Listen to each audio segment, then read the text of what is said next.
Hey guys, I'm Instructor Phillipson. I thought it would be helpful for you to be able to place a face with the name.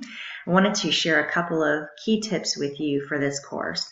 Number one, make sure to level load your work. And so what I mean by that is don't try to sit down and get everything done in one shot.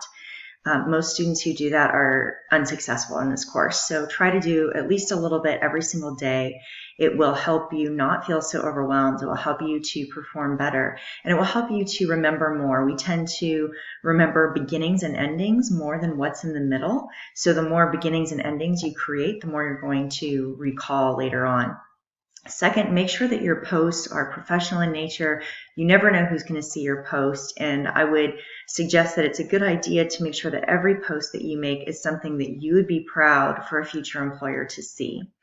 And third, please make sure that you have a main post or initial reply to every discussion that answers the questions, and then respond to the initial replies that two other people have made. So I'll be interacting with you in the discussion, and you're welcome to respond to me as well.